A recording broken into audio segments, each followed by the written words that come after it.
서로 인사 나누시기 바랍니다. 할렐루야. 오늘도 좋은 날입니다. 우리 주님께서 함께 하십니다. 예. 제가 이렇게 찬송가 가사를 보면요. 가끔씩 이렇게 눈물이 나고 잘 안 보일 때가 있어요. 그러면 옛날 가사가 튀어나와요. 그래서, 예. 이민 생활이 참으로 어렵다는 것을 누가 모르겠습니까? 예, 그래서 우리 성도님들을 뵐 때마다 참 이민 생활에 노고가 많으시구나 그런 생각이 뵐 때마다 느낍니다. 소수민족으로 산다는 것 때문에 참 외로움이 있고 단절감이 있죠. 오직 생존을 위해서 뛰고 달려오셨던 우리 성도님들의 삶을 보면 참 신앙이 아니고서는 이렇게 하나님께서 함께 하셔서 여태까지 견디게 하시겠는가 그런 생각을 또 해봅니다. 어떤 분은 이민생활하면서 특히 1세대 되시는 분들은 보면 살아오시면서 이런 생각을 하시게 됩니다. 뭔가 빨리 이루어야 되는데 또 자녀들에게 떳떳한 부모의 모습을 보여야 하는데 이런 생각이 들 때도 있잖아요. 예. 마음은 급해가지고 빨리 무엇을 이루어야 이민생활이 안정이 될 텐데 하는 생각을 많이 해봅니다. 특히 우리가 크리스천이다 보니까 갈등이 많이 옵니다. 뭔가 하나님의 일을 이렇게 좀 특별히 해야 되는데 그런 생각을 하는 거죠. 교회만 왔다 갔다 한다고 이게 신앙생활 잘하는 건가? 제대로 신앙생활 하고 있는 게 뭐지? 이런 생각을 할 수도 있습니다. 우리는 대체로 한국에 이렇게 살면서 신앙생활을 하다 오신 분들이 많이 있습니다. 뭐 우리 교회뿐만 아니라 다른 교회 성도님들도 보면 한국에서 신앙생활을 하다 오셨죠. 그래서 그동안 한국 교회든 대체로 많은 교회들의 슬로건은 보통 그런 거 아닙니까? 땅끝까지 복음을 전파하라 하는 거죠. 또 죽도록 충성하라. 그래서 금요철야 예배, 새벽기도 예배, 또 대부흥 집회, 선교대회 정신이 없을 정도로 그렇게 신앙생활 하다가 물론 신앙인들이 신앙이 느슨해지지 않도록 그렇게 막 어떻게 좀 속된 말로 얘기하면 막 뺑뺑이 돌리는 식으로 뭐 어떤 큰 교회 보면 뭐 정신이 없습니다. 그렇게 신앙생활 하다가 이민을 와서는 많이 안일해진 것도 사실입니다. 그래서 이래서는 안 되겠다라고 생각도 합니다.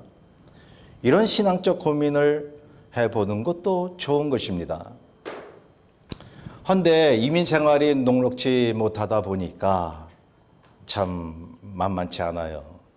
그래도 제가 볼 때는 우리 성도님들도 마찬가지고 주변 여기 있는 교회들을 보면 교회 중심으로 열심히 신앙생활 하는 분들이 많이 있습니다. 예, 비록 이민생활일지라도 끝까지 주님 섬기고 기도 열심히 하는 분들이 많이 있습니다. 신앙생활에 있어서 열심을 내고 충성하고 하나님의 향한 그러한 불타는 믿음으로 나가서 전도하고 얼마나 참 귀한 일인지 모르겠습니다. 그래서 성경에도 열심을 품고 주를 섬기라는 말씀이 있지 않습니까? 그런데 한번 생각해 보시길 바랍니다. 제가 그 얘기를 하려고 말씀드리는 것이 아닙니다. 사막 같은 이민 생활에다가 그래도 주님을 잘 섬기고 열심히 살아보려고 했던 그동안의 삶이 나를 지치게 하지는 않나요? 여태까지 주님을 위해서 열심히 살아왔는데 이상하게 마음에 공허감이 들고 외로움이 있고 힘이 듭니다. 어떤 분 보면 교회 생활하는 게 그렇게 힘들 수가 없어요. 겨우겨우 나오는 거예요. 일 끝나고 집에 오신 후에 또한 교회에서 예배 드린 후에 마음이 핀 것 같은 우울감이 드시는 분이 있다고 합니다. 한두 분이 아니고. 자, 더 나아가 신앙생활, 교회생활에 아주 번아웃 되신 분들도 계십니다.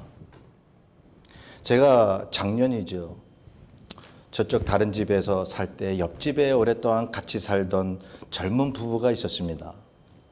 그 젊은 남편이 이 교회 저 교회 다니면서 10여 년 동안 음향기기 여기에 봉사를 열심히 했습니다. 그분을 오랜만에 작년에 만났는데 이런저런 얘기를 하다 보니까 이분이 교회 생활을 멈춰버린 거예요. 아니, 집사님이신가? 집사님, 왜 교회 생활을 더 이상 하지 않으십니까? 교회 생활을 계속해야 되지 않겠습니까?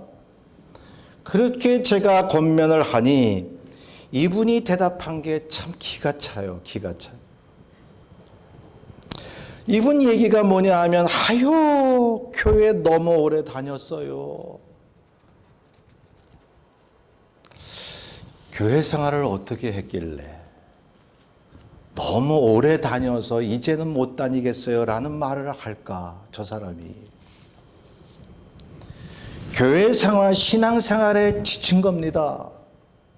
여러분, 우리가 믿음 생활하면 주 안에서 쉬고 오히려 에너지를 갖고서 열심히 능력을 가지고 산다고 믿는데 교회 생활을 하면 할수록 지치고 번아웃 되는 사람은 왜 그럴까요?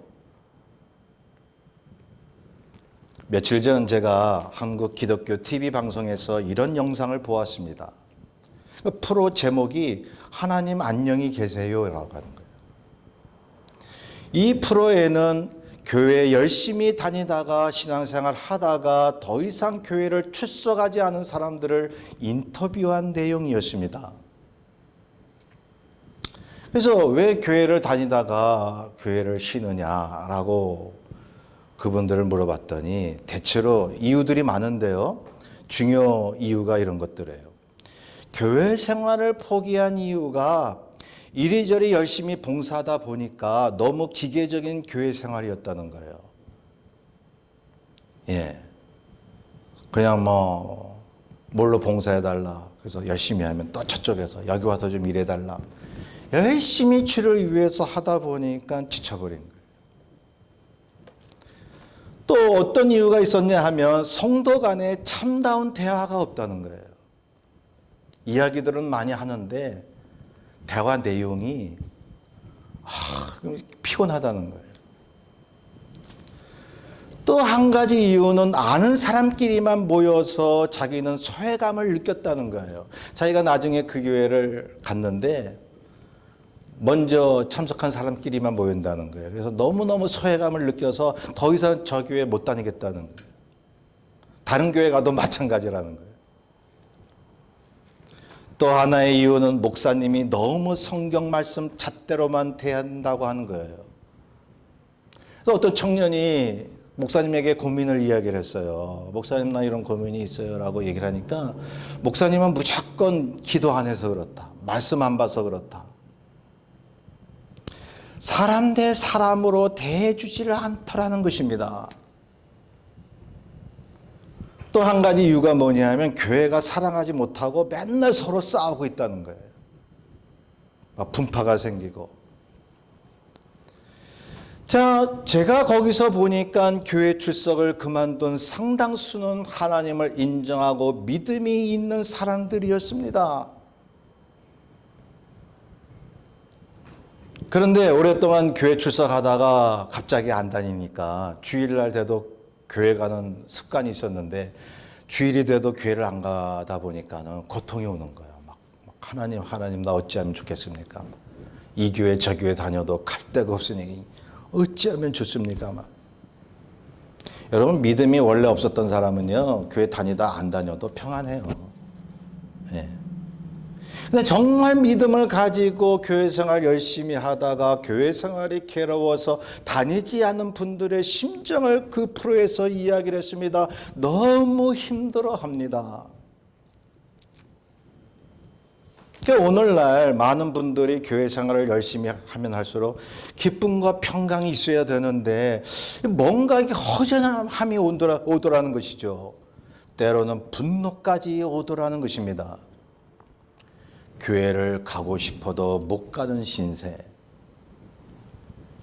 그래서 심지어 신앙도 포기하고 싶은 그런 마음까지 있는 사람이 있었거든요. 본문에 나오는 엘리야를 보십시오. 그는 갈멜산에서 불의 응답을 받습니다. 기도하니까 큰 창대비가 쏟아져 내려옵니다. 자연을 움직일 만큼 큰 능력을 가졌던 엘리야. 그토록 하나님의 능력을 체험했건만, 여태까지 하나님을 위해서 뛰어 달려왔건만 남은 것은 뭐예요? 죽고 싶은 마음이에요. 왜죠? 지금 이세벨에게 쫓겨가지고 무지하게 고생하고 있거든요. 자기 마음대로는 안 되고. 내가 이렇게 능력을 행했던 내가 이렇게 쫓겨다니는 신세가 돼? 하나님 그냥 놔두고 계시네. 로뎀 나무 아래에 있었다고 했습니다. 그리고 기도합니다. 여호와여, 지금 내 생명을 거두어 주시옵소서. 얼마나 괴로웠으면. 여러분, 제가 한국에서 목회할 때에 그 치유 프로그램이나 이런 데 이제 다른 교회 성도님들 만나고 그러면요, 정말 구원받은 경험이 있는데, 믿음이 있는데 자살 충동을 느끼는 사람들이 있어요. 많아요. 왜 그럴까요? 자, 여호와여, 지금 내 생명을 거두어 주옵소서. 여러분, 로뎀 나무는요, 쌀이 나무의 일종입니다. 키가 다 자라봐야 3m밖에 안 돼요. 그러니까 사막에서 도망 생활하는 엘리야는 겨우 그늘 삼아 몸을 피하고 있는 상태죠. 괴로운 거예요. 왜 죽고 싶은 마음이 들었을까요? 전에는 하나님을 위해 하나님의 능력을 나타내며 신나게 살았는데 이제 죽음을 피해 도망다니는 신세요, 힘없이 주저앉은 신세이니, 이게 하나님의 사람이 꼴이기 말이 아닙니다. 내가 전에는 그렇게 봉사 열심히 하고 열심히 전도하고 뜨겁게 기도하고 응답도 많이 받았는데 왜 지금 이럴까? 허탈감이 밀려왔습니다. 공포와 분노가 치솟았습니다. 세상을 떠나고 싶었던 것입니다. 여기서 우리는 아무리 신앙생활이 오래되고 열심히 봉사하며 살았어도 그것이 곧 지금의 신실한 그리스도인으로 만들어주는 것이 아님을 알 수가 있습니다. 지금 모든 게 뜻대로 안 될 때, 하나님의 일을 열심히 하다 보니 지쳐가지고, 그리고 오늘날 교회 사람들에게 실망해가지고, 그 사람들 때문에 내 믿음이 식어지게 생겼으니 실망감 속에 모든 것을 포기하고 싶은, 그러면서도 하나님은 떠나지 않고 계속 신앙생활 하고 싶은 그러한 사람이 주변에 많아요.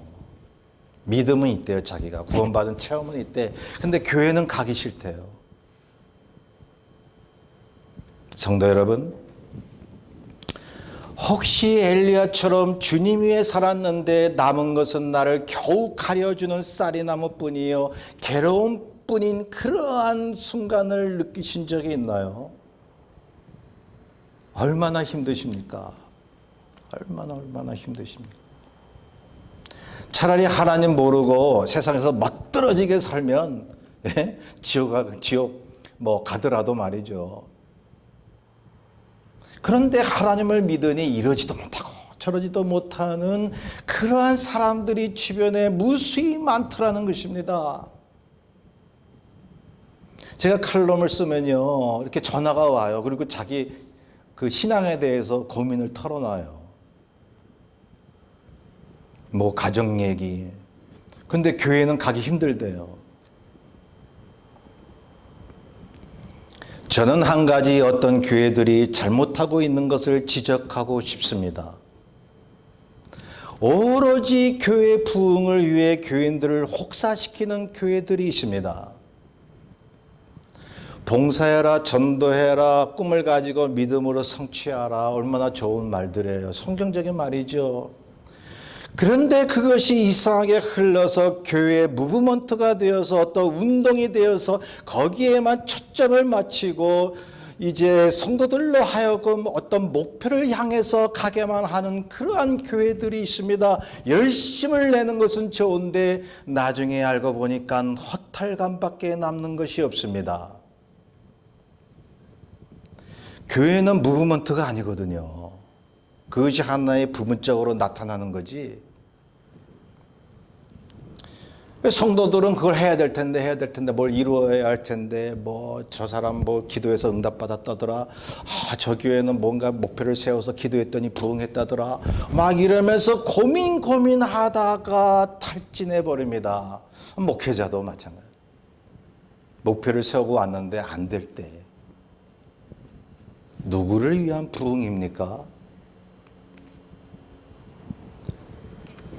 주일이 되면 어떤 교회는 성도들에게 쉴 틈을 주지 않습니다. 사람 관계를 중요하게 생각하지 않습니다. 성도들에게 요구하는 게 너무 많습니다. 왜 그럴까요? 왜 어떤 한국 교회들은 그렇게 무브먼트 중심으로 막 교인들 막 돌리고 막 뺑뺑이 돌리고 막 그럴까요?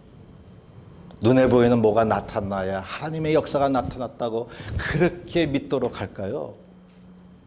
왜 그럴까요? 교회 생활, 신앙 생활을 하나의 기능면으로만 생각하기 때문입니다.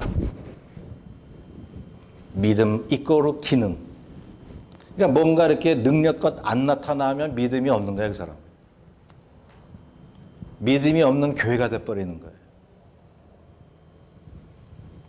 그것만이 열심히 있는 신앙인 줄 알고 달려가다가 안 되면 곧 허탈감과 불신에 빠져버리는 것입니다.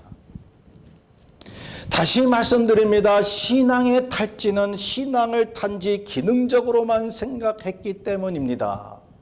개인적으로도 그렇고요. 가정적으로도 그렇고 교회적으로도 그렇고요. 문제는 예수 그리스도를 진실로 믿고 구원을 체험한 신앙인들이 이런 갈등을 겪고 있다는 사실입니다. 자, 그러면 제가 성도님들께 한 가지 질문 드리고 싶은 게 있죠. 그게 뭐냐 하면 제가 아주 강조하는 게 뭐냐 하면 성령의 열매거든요. 9가지 열매.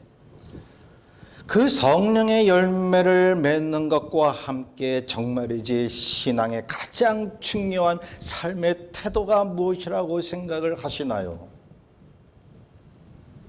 교회는 성도들에게 무엇을 먼저 가르쳐야 할까요?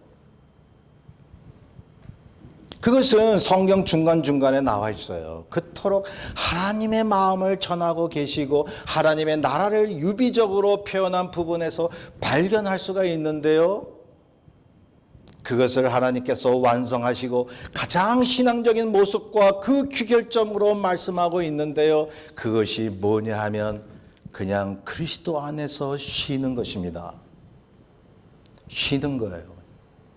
수고하고 무거운 짐진 자들아 다 내게로 오라. 내가 너희를 쉬게 하리라. 열심히 일해도 쉬고 있는 거예요.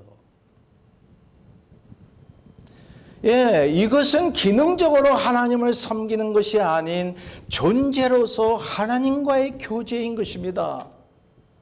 그리스도 안에서 쉬는 것이란 주님이 베푸신 잔치의 초대를 받아서 주님과 초대 손님들과 함께 즉 성도들과 함께 먹고 마시며 즐거워하는 것입니다. 이것이 하나님 나라의 완성이라는 거예요. 여러분 교회는 하나님 나라의 모형이잖아요. 그래서 신앙은요 열심 그 자체가 아니에요. 정말 신앙을 가진 사람은 열심으로 나오죠. 그래서 열심이 없을 땐 신앙이 좀 약하다라고 우리가 판단할 수는 있지만 열심 그 자체는 아닙니다. 주님과 계속적으로 연애 시간을 갖는 것입니다. 그냥 주님이 베푸신 잔치에 참여하는 것입니다. 이것은 아무것도 하지 말라는 얘기가 아닙니다. doing보다 being을 더 귀하게 여기라는 것입니다. 누가복음 15장에 보면은 아버지의 소원이 무엇입니까? 큰아들이 돌아온 자기 동생과 함께 아버지가 마련한 큰 잔치에 참여해 주기를 원하고 있습니다. 아들들과 함께 아버지가 그 잔치에 모여 함께 기뻐하고 즐겁게 춤을 추는 그것이 바로 아버지가 가장 원하는 것이었습니다. 또한 주님이 잡히시기 전에 최후의 만찬을 벌이신 것은 앞으로 그리스도의 고난을 통한 하나님의 천국 잔치를 예표한 것입니다. 요한복음 21장에 보면 제자들이 고기를 못 잡고 있을 때 부활하신 주님이 나타나셨습니다. 그리고는 제자들이 준비한 것이 아닌 주님께서 친히 준비하신 조반의 제자들을 초청하고 계십니다. 그들은 아무것도 할 것이 없었습니다. 그냥 하나님이 마련하신 기쁨의 잔치에 가면 되는 거예요. 이사야서 55장 1절에서 5절에 말씀하죠. 너희 목마른 자들아 물로 나오라. 돈 없는 자도 오라. 너희는 와서 사 먹되 돈 없이 값없이 와서 포도주와 젖을 사라. 너희들 수고할 필요 없어. 그냥 믿고 오기만 하면 돼. 하나님이 마련하신 이 잔치에 참여하기만 하면 돼. 그러면 너희들은 하나님의 자녀야. 너희들은 천국 백성이야. 계시록 21장 3절에 보니까 사도 요한이 환상을 봅니다. 큰 음성이 들리는데 보라 하나님의 장막이 사람들과 함께 있음에 하나님이 그들과 함께 하시리니 하나님께서 그들의 모든 눈물을 그 눈에서 닦아주시며 다시는 사망이 없고 애통하는 것이나 곡하는 것 아픈 것이 다시 있지 아니하리니 하나님의 그러한 천국 잔치는 하나님이 어루만져 주시는 자리입니다. 우리와 즐거워하시며 우리와 함께 노시는 자리입니다. 교회가 그렇게 돼야 되지 않습니까? 그 잔치에는 특징이 하나 있어요. 오늘 본문에도 나왔듯이 어루만져 주시는 하나님. 우리 아픈 상처 얼마나 많아요. 쓰다듬어. 그냥 우리가 성도로서 주님이 우리 안에 성령으로 계신 그런 성도로서 주님의 사역을 우리가 감당한다면 우리 성도끼리 이렇게 어루만져 줘야 돼요. 말로, 행동으로. 하나님의 잔치에 참여하는 사람만이 지치지 않습니다.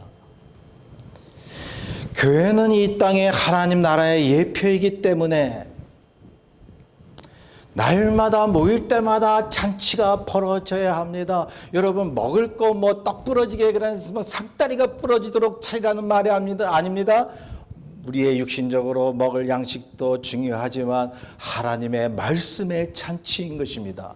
우리 모임의 잔치인 것입니다.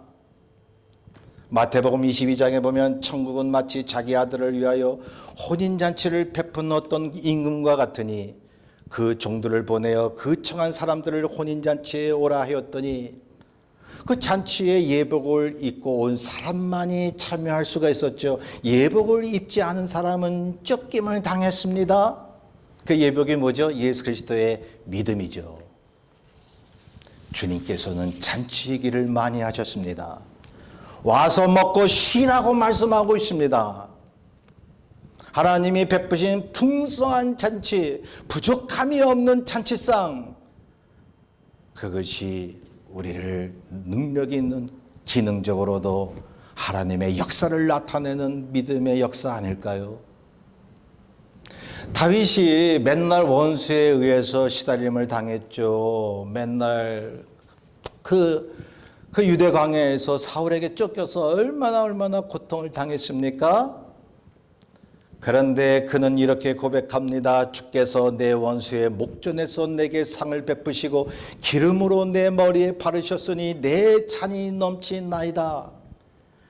다윗이 고난을 이기고 원수를 이길 수 있었던 것은 하나님의 잔치상에 참여하는 것이었습니다. 그 잔치상에는 하나님의 즐거움이 있는, 하나님과 독대하는 거예요.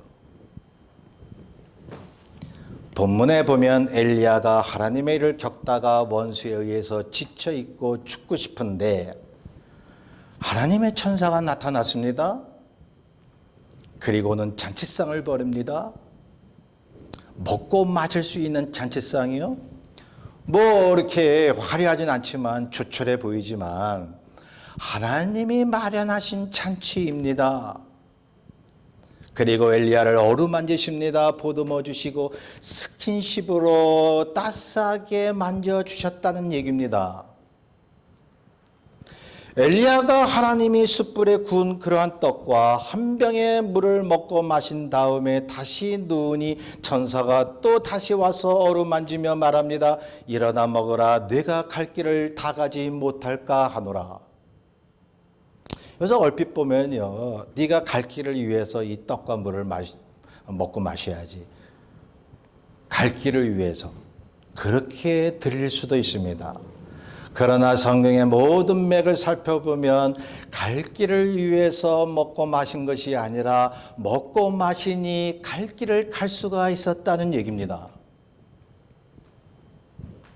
하나님이 베푸신 잔치상에는 하나님의 어루만지심과 따스함과 그분이 주시는 양식이 있습니다.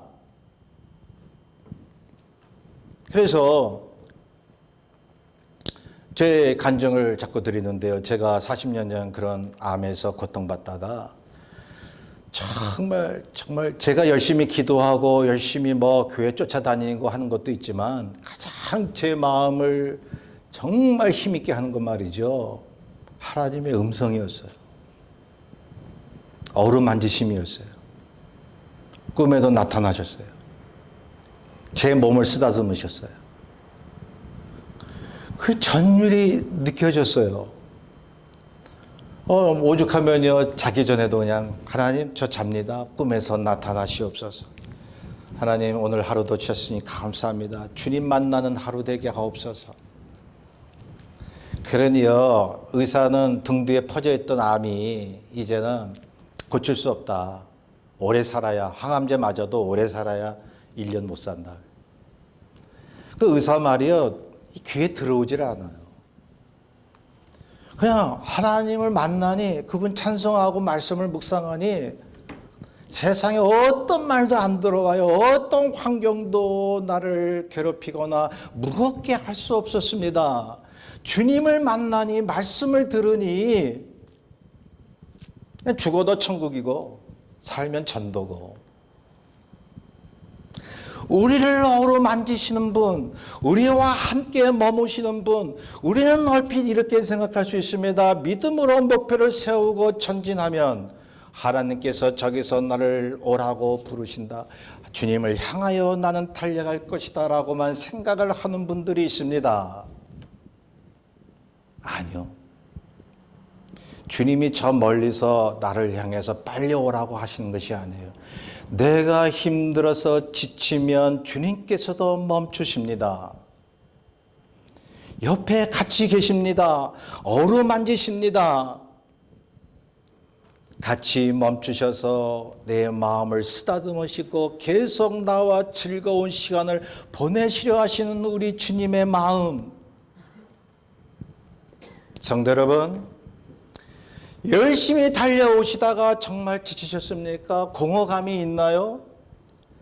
그렇다면 하나님의 잔치상에 참여하는 시간을 더 많이 가져보지 않으시렵니까? 그냥 그분의 잔치상에 오시기만 하면 되는 거예요. 아무것도 할 게 없어요. 그래서 신앙적인 쉼이 있을 때 신앙적인 기능이 있는 거죠. 어루만지시는 하나님을 경험했을 때 이 엘리야 보세요. 40주 40야를 쉬지 않고 뛰고 달립니다. 얼마나 하나님의 그 어루만지심이 감격과 능력으로 나왔으면 말이죠. 그래서요, 저는 그런 말씀을 드리고 싶어요. 신앙의 최고의 상태는 무엇을 하는 게 아닙니다. 그냥 주님과 함께 있는 것을 경험하는 것입니다. 그러면 욕심도 없고 탐욕도 없어지는 거예요. 상황이 안 좋아서 목표를 이룰 수 없어도 주님의 잔치상에서 즐거워할 수가 있는 거예요. 성도 여러분, 다시 한번 말씀드립니다. 아무리 신앙의 충정과 열정이 있어도 그분이 베푸신 쉼의 자리, 그분과 춤추고 놀고 기뻐하는 잔치와 먹거리에 참여할 줄 모르면요, 신앙생활 금방 지쳐요. 사람 때문에 내 신앙이 흔들려 버려요. 사람들 때문에. 그 사람이 뭔데? 내가 하나님과의 관계를 가진 그 관계가 흔들리냔 말이죠. 그러면 하나님의 잔치상에 참여하는 것이 무엇입니까? 다시 한번 말씀드립니다. 말씀을 묵상하십시오. 기도와 찬송이 끊이지 않게 하십시오. 예배 시간을 즐기십시오. 오늘 주일 됐으니까 예배 드리러 가야지. 아유, 주님, 저 몸이 힘들어도 예배 드리러 갑니다. 뭐 그런 자세도 좋겠지만, 그런데요, 궁극적으로 예배 시간에 참여하는 것은 즐기는 것입니다. 그리고 성도끼리 서로 사랑하고 대화하는 시간을 많이 가지시길 바랍니다. 교회에서 주님을 마음에 모시고 서로 믿음으로 대화를 나누고 서로 위로하고 격려하면, 그래서 교회에 올 맛이 나고 주일에 성도를 보는 것이 그렇게 기다려지면, 그리고 교회는 쉬러 가는 곳임을 믿는다면 그 자리가 하나님의 잔치상이 아니겠습니까? 우리가 그 믿음의 힘으로 세상을 이기는 거죠. 뭐 하는 것 자체가 아니라 보듬어 주시고 어루만져 주시는 그분의 손길을 체험하심으로 지치지 않는 하나님의 자녀가 되시기를 주의 이름으로 축원합니다. 우리 뜻을 잘 생각하며 370장 함께 찬송하겠습니다. 370장.